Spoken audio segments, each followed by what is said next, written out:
Mi madre siempre me decía que tuviera miedo y respeto por los que abandonaron este mundo. Cuando mi padre la escuchaba decía que solo debía respetarlos, que a quien en verdad debía temer era a los vivos. Es cierto que la maldad humana no tiene límites y muchas veces se disfraza de bondad. Yo lo comprobé de la peor manera. Un verano estaba soltero y desempleado, aún vivía con mis padres, por lo que no tenía la necesidad de buscar trabajo. Tenía mucho tiempo a mi disposición y un montón de cosas que quería hacer, pero la que más me llamaba la atención era viajar haciendo dedo. Siempre me pareció interesante la incertidumbre del destino, estando a merced de quien decida llevarte. Sentí que ese verano era la única oportunidad que tendría de hacerlo, por lo que no lo pensé mucho. Tomé todos mis ahorros, una mochila enorme en la que eché todo lo necesario y con el corazón acelerado por la emoción salí de aventura. Las primeras semanas fueron tan duras como emocionantes, conocí un montón de lugares lejanos, de los cuales muchos fueron maravillosos. Había días que nadie se detenía para llevarme, pero no me desanimaba, acampaba al lado de la carretera durante la noche y al día siguiente lo intentaba otra vez, siempre con optimismo. Un día estaba caminando por la carretera. El clima fue amable conmigo proporcionándome un cielo nublado, algo maravilloso después de tantos días a pleno sol. Como siempre, levantaba mi pulgar con la esperanza de que alguien se detuviera pronto. En ese día tuve suerte, o eso creí en ese momento.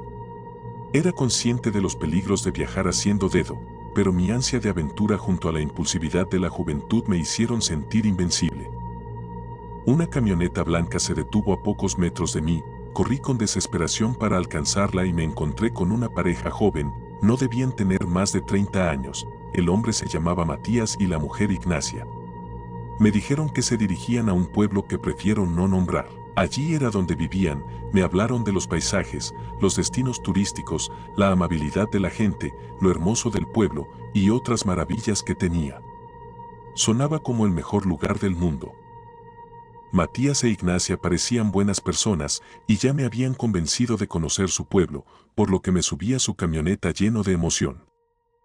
El viaje tardó unas 4 horas, la mayoría del tiempo lo pasamos conversando. Ignacia tenía un montón de historias para contar y Matías hacía intervenciones para decir alguna broma, se complementaban muy bien. En una parte de la carretera giramos hacia las montañas y el paisaje cambió de golpe, a los lados del camino estaba lleno de árboles y vegetación, se veían animales de campo y las casas eran grandes, rústicas, y estaban separadas por una gran distancia. Ignacia y Matías me ofrecieron quedarme en una de las habitaciones de su casa. Después de tantas semanas durmiendo en un colchón inflable no pude negarme. Luego prepararon una cena deliciosa y conversamos hasta tarde mientras tomábamos té. Fue maravilloso dormir en una cama otra vez, al punto de que me quedé dormido de inmediato. Sin embargo, aquel sueño profundo no duró demasiado. No sé qué hora era, pero desperté de golpe en medio de la noche, mi corazón estaba agitado y mis sentidos en alerta, la adrenalina recorría todo mi cuerpo. Fue como si mi instinto me advirtiera de algún peligro. Miré a mi alrededor y vi a Ignacia parada en la puerta de la habitación, su expresión seria cambió de inmediato a una alegre, me dijo que se levantó al baño y pasó a revisar que todo estuviera bien. La somnolencia me hizo restarle importancia a la situación, le di las gracias y le aseguré que todo estaba bien. Luego cerró la puerta y se marchó. En ese momento escuché 2 pares de pasos alejarse, Matías estaba con ella, no me pareció extraño que la acompañara, pero había algo inquietante en que ambos fueran a verme en medio de la noche. Pasaron varios minutos y no pude volver a dormir. El efecto de la adrenalina pasó y me dejó con una profunda sensación de miedo, me costaba respirar y transpiraba demasiado. Pensé que la puerta de la habitación se abriría nuevamente e Ignacia entraría con la expresión seria que vi. No podía tranquilizarme, algo dentro de mí me decía que huyera de allí, que por muy amables que Matías e Ignacia hubieran sido, aquella actitud había sido demasiado extraña. Mientras pensaba si huir en medio de la noche o quedarme, volví a escuchar pasos afuera de la habitación. La puerta se abrió y 2 personas entraron. Yo fingí que dormía, aunque me cubrí la cabeza con las sábanas, en ese momento era imposible para mí hacer una expresión relajada. Ignacia y Matías estaban allí, parados al lado de mi cama, susurrando entre ellos palabras que no pude entender. Si hubieran tratado de hacerme algo, podría haber tratado de defenderme, pero solo se quedaron allí de pie, lo que de alguna forma era peor. Aún no, escuché decir a Ignacia, dale una hora más. Matías parecía estar en desacuerdo y luego ambos se marcharon cerrando la puerta detrás de ellos. Me quité las sábanas de encima y tomé una gran bocanada de aire. Me costó respirar con normalidad, era como si al aire le faltara oxígeno. Aquello no era un malentendido ni un sueño, era real, algo muy extraño estaba pasando.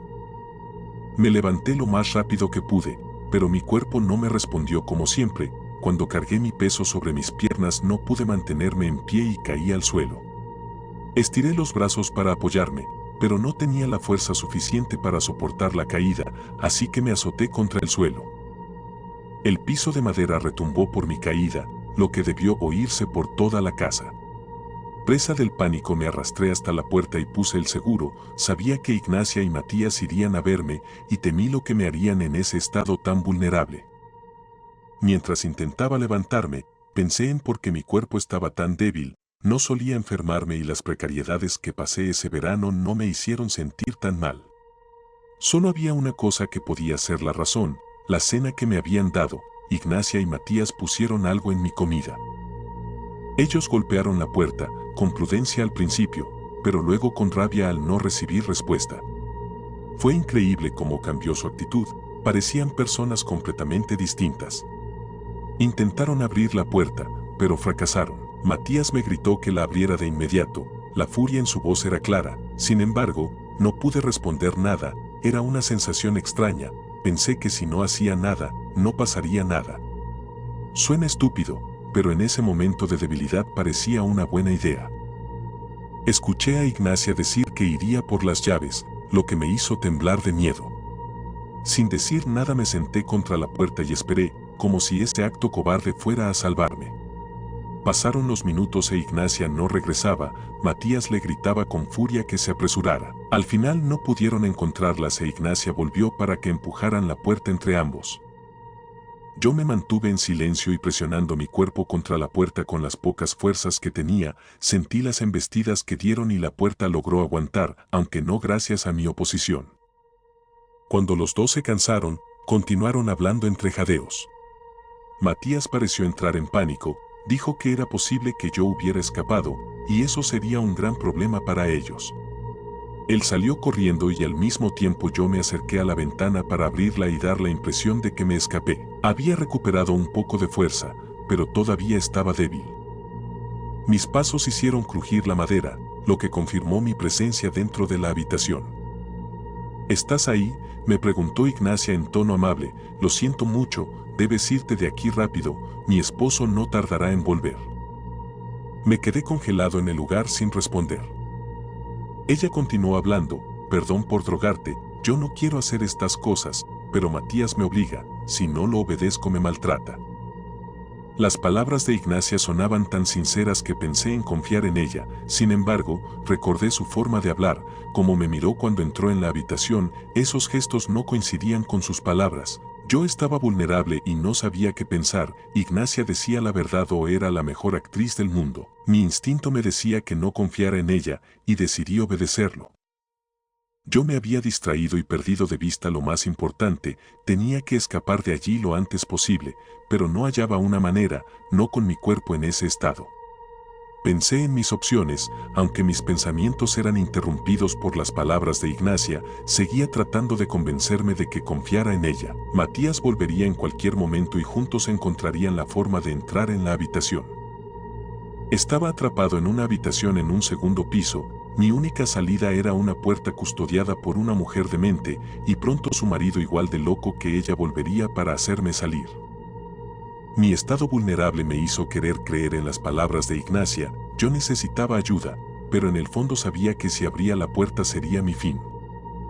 Sentí que había recuperado un poco de fuerza, pero no era suficiente para enfrentarme a Matías e Ignacia, mucho menos para escapar. Pensé en arrojarme por la ventana, pero eran varios metros de caída. Aunque había hierbas en el suelo, el golpe podría romperme un par de huesos, sería mi perdición. De pronto Ignacia abrió la puerta. Entró con expresión preocupada y se arrodilló cerca de mí. «Debes escapar, Matías no tardará en volver», me dijo. Parecía genuinamente preocupada, al punto de que no me quedó duda de que decía la verdad. Me ayudó a levantarme y me explicó que me habían drogado, pero que ella echó menos dosis de la necesaria para que pudiera escapar. El efecto de la droga debía acabar pronto. Me ayudó a bajar la escalera y a salir de la casa. El exterior iluminado por la luna se veía tan encantador. Hace pocos minutos había temido lo peor, pero en ese momento recobré la esperanza. Ignacia me dijo que corriera sin mirar hacia atrás. No me importaron mis cosas ni nada más, solo quería alejarme de ese pueblo y de Matías. Aún me sentía debilitado, pero tenía la fuerza suficiente para mantenerme en pie y caminar. Avancé pocos metros dentro del bosque cuando escuché una voz familiar. Era Matías, me dijo, «Tendrás que esforzarte más para escapar». Llevaba una escopeta con la cual disparó hacia el cielo. Quería jugar conmigo, como un cazador juega con su presa. Yo me congelé por el miedo. Se oyó otro disparo. Esta vez era Ignacia, también portaba una escopeta y su expresión amable había desaparecido para dar paso a una de locura. «No es divertido si no corres, gritas y lloras», dijo Matías. Ignacia estalló en una risa desquiciada. Ambos hicieron unos comentarios extraños, pero entendí que no era la primera vez que hacían algo así. Drogaban a sus víctimas, luego la atemorizaban, le daban esperanza, y al final la perseguían por el bosque como si fuera un juego de caza. Matías me apuntó con la escopeta y me gritó que corriera, lo que hice de inmediato. Mis pasos eran un poco torpes y me costaba avanzar, pero sabía que no podía detenerme. No tardé mucho en cansarme y mis perseguidores me alcanzaron enseguida. Matías me apuntó con su arma, había decepción en su cara, habló sobre cómo yo era una mala presa y hacía su juego aburrido. Sus palabras carecían de sentido para mí. Yo no podía huir, no tenía fuerzas, además estaba aterrado por mis perseguidores. Sus expresiones, sus palabras, sus gestos, estaban más allá de la locura. Acepté que aquel sería mi final, no tenía escapatoria. De pronto escuché un disparo y sentí un gran dolor en un brazo. Un perdigón me había dado. Pero no fue Matías quien disparó, sino Ignacia, y no me disparó a mí, sino que a su esposo. Matías cayó de golpe. Intentó decir algo, pero se ahogó con su propia sangre. Poco después dejó de moverse. Pensé que yo sería el siguiente. Sin embargo, Ignacia dejó caer la escopeta al suelo y se arrojó al lado de su difunto marido. Untó las manos en el charco de sangre y se las restregó por la cara. Luego comenzó a llorar y a reírse de forma desquiciada. Fue una risa tan fuerte que hizo eco en el bosque. Yo observé la escena horrorizado, no entendí qué había pasado. De pronto Ignacia se cayó y dirigió su mirada hacia mí. En el instante siguiente estaba corriendo para alejarme de ella. Al parecer la droga había perdido su efecto, porque corrí como nunca lo hice en mi vida. Miraba constantemente hacia atrás temiendo que Ignacia fuera tras de mí, pero al parecer se quedó junto al cuerpo de su marido. Tardé algunos minutos en llegar al camino que llevaba al pueblo, y luego de eso continué caminando con calma. Estaba exhausto y había perdido mucha sangre, el brazo me dolía mucho. En algún momento perdí el conocimiento y desperté en un hospital. Alguien me encontró tirado en medio del camino y me llevó a allí. La policía me preguntó lo que había pasado, pero dije que no recordaba nada, no quise hablar, solo recordarlo me hacía temblar.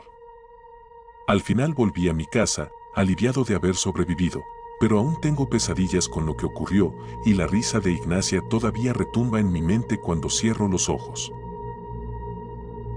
Tengan cuidado con las personas demasiado amables, nunca se saben sus verdaderas intenciones.